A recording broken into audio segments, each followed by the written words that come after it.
merhabalar. Evet, merhaba. Sesimiz geliyor mu? Yağız'cığım nasılsın? İyiyim Yağız'cığım, sen nasılsın? Teşekkür ederim. Neredeyiz? Neredeyiz? Philadelphia'dayız. Yağız'ın ünlü malikanesindeyiz. Evet. Malikane de ünlü bu arada. Tabii.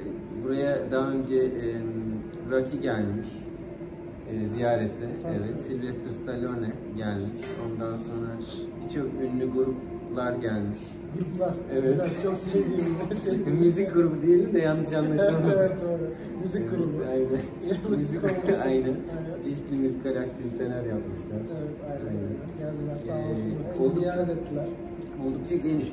Buranın devamı da var. Bilardo masası, chat masası, arkada siyet mi deniyor? Bilmiyorum. Çalışma masaları. Arkada televizyonlar, oldukça geniş, asansörler falan var, oldukça büyük bir yer. Düşüncenin içinde. Yalnız hissetmemek için yani birileri de Yağız burada tuttu. Yani insanlar geliyor, geziyor, sanki burada yaşayan varmış gibi köpeklerini gezdiriyorlar. Değişik yani, güzel bir ortam kurmuş kendisine Yağız. Ne zamandır buradasın Yağız'cığım? 4 sene oldu Yağız'cığım. 4 senedir, yani yaklaşık Mayıs bu sene Mayıs'ında 4 sene olacak. 4 sene, evet, ama tabii buranın yapım çalışmaları çok daha öncesine dayanıyor çünkü böyle bir projem vardı zaten. Evet, böyle bir projem vardı. Dedim ki tek başıma yaşayacağım, bir apartman kompleksi yapayım. Evet, çok kompleks oldu ama bir süre sonra. Aynen, çok kompleks oldu. O yüzden üniversite bitirdi burada, doktora. İçeride de insanlar koyduk ki yalnızlık hissetmeyelim. Sanki yani tek başıma yaşıyormuş hissiyatı vermesin, sanki bir apartmanda yaşıyormuşum hissiyatı versin istedim. Böyle yaptık. Evet. Güzel olmuş değil mi? Çok güzel. Evet. Aşağıda garaj var, arabalar. Polis mesela aslında sokağa da aldı ama hani sanki böyle doğal hissi vermesi için onu da normal asfalt döktürdü işte. Tabii, evet. Karşı tarafa da koyduk mesela, bir istasyon olsun diye bir şey. Polis istasyonu. Televizyon istasyonu. Evet. Her şey istasyon açtırdık falan. Değişiklik oldu. Aynen. Arada mesela spor salonuna gidiyormuş gibi insanlar geçiyor. Normalde yoklar yani.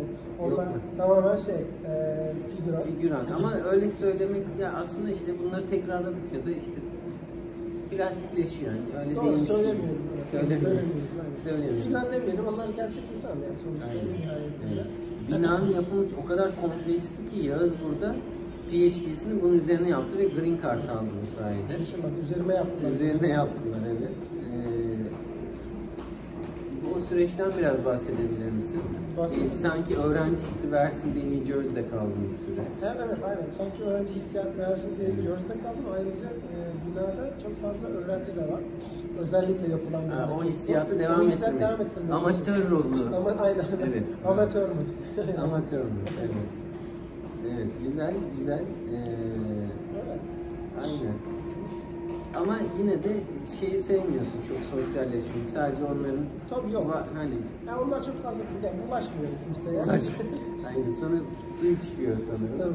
Evet, bulaşınca suyu çıkıyor. Evet.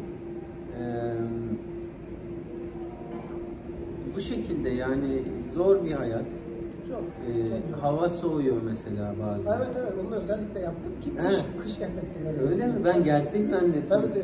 Çok gerçekçi olmuş. Dışarıdaki atmosferi de satın aldım. Çok güzel. Belli bir yere kadar ama yani. Tamam. Belli bir yere kadar soğuk zaten. Evet. Eğer o belli bir dışına çıkarsam çok başarılı. Bir anda Florida havası oluşuyor mesela. Evet, çok yani başarılı aslında. Tabii, ben bayağı uğraşıyorum. Gerçek zannettim onu. Ciddi misin? Evet, mesela kar falan yağdı. O gerçek değil o zaman. Arabayla her gittiğimiz yer dikkat edersen hep soğuktu. Evet. Onlar tamamen özellikle seni sınırlar dahilinde gezdirdim. Yani gibi. Jim Carrey filmi neydi? Truman Show'daki gibi yani. Aynen. Yani bir tür şov yapıyorsun sen de. Tabii ki yani kendi şovunu. Kendi şovunu. Ama şovda ben oynuyorum, ben izliyorum. Kendin koyup kendin izliyorsun. Evet.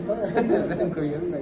Bu alevler de aslında düşünülerek. Aslında burada bu bölgede aslında ateş yanmıyor fakat bunun için özel